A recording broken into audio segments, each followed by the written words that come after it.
40-year-old thoughts. Birthday, man, can't believe I'm this old. Here's a couple thoughts that I have turning this age, and maybe you can find some benefit from it, whether you're younger, whether you're older. But one, the conversation with your older self and your younger self. My dad sent me a text, happy birthday.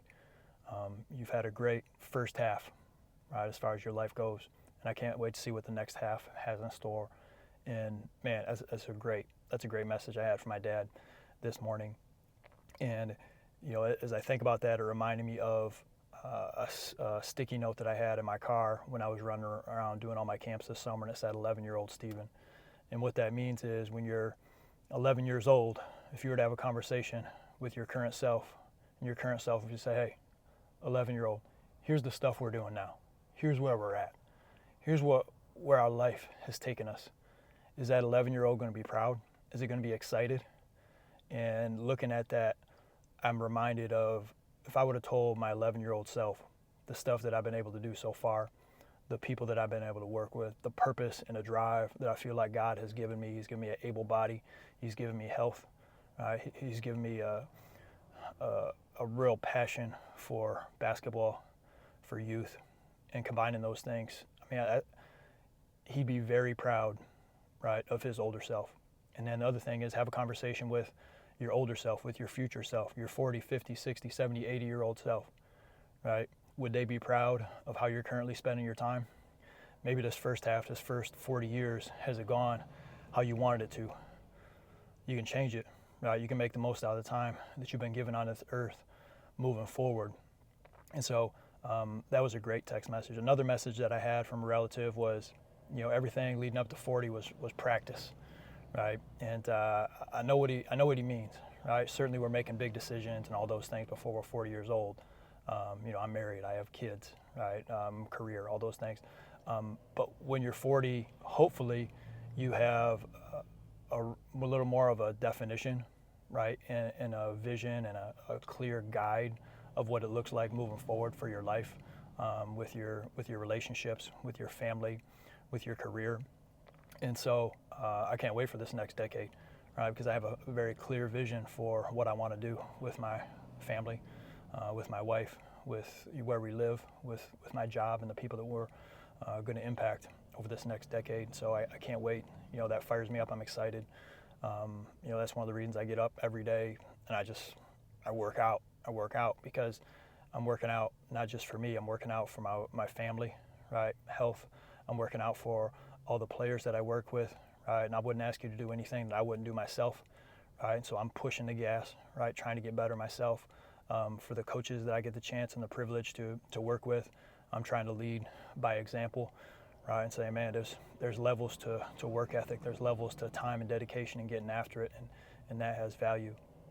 And I don't think you're going to get to any place that you really, really want to be without the support system. My biggest support system is my wife. You got to find somebody in your life who's going to always tell you the truth, who wants what's best for you and has a somewhat understanding of what drives you, right? And my wife is that for me. I'm gone about 100 days out of the year. I work a lot of weekends. I work a lot of nights. It doesn't mean I don't spend a lot of quality time with my family. I think the time that I do spend with my family is probably more quality, right? It's less quantity, but it's certainly a lot of quality.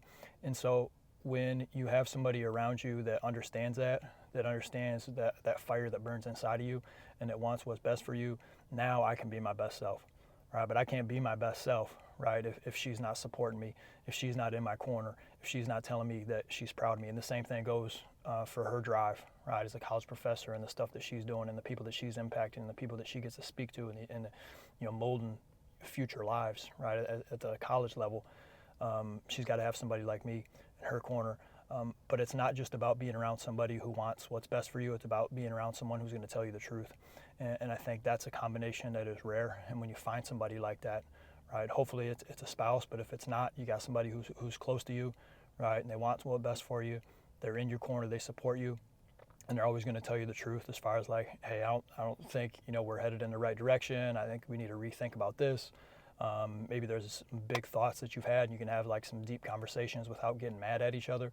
Having a person like that goes a really, really long way. All right, so those are a few of my my birthday thoughts, 40 years old, just had a nasty workout in. Brain waves are kind of firing, but extremely thankful for these first 40 years, the tens of thousands of people that we've had the chance to work with over the course of this basketball training thing, man. And honestly, I still feel like we're just getting started with the programs we get to work with, the coaches we get to work with, and all the players from South Carolina, Michigan, Ohio, Indiana, and anywhere else that we might come into contact with. So get after it, push somebody, right? It's not enough to just be somebody's friend. That's not enough. You got to want what's best for somebody else. And I think that, as I told some of my basketball players a couple weeks ago, I'm not here to be your friend. I'm not here to be your friend. But what I am here for is to help you. I support you. I want what's best for you. I'm looking out for you. I want to encourage you. I'm going to tell you the truth, right? And to me, those go much, much deeper than just friendship, right? And the more you can have value in relationships for other people, the more they're going to get out of it. Doesn't mean you're not having fun along the way. Absolutely, we're having fun along this journey. But being able to be someone that is truly in it for the betterment of others, that's where the money's at, right? Figuratively and literally speaking, right? If you walk into a room and the people around you understand like that you want what's best for them and you want to help them, that goes a long way, because you're going to say some things. I say some things to my players they don't always want to hear. They don't always want to hear what I have to say, but they know I want what's best for them, and that's how it gets through, right? So you want to be that person for others.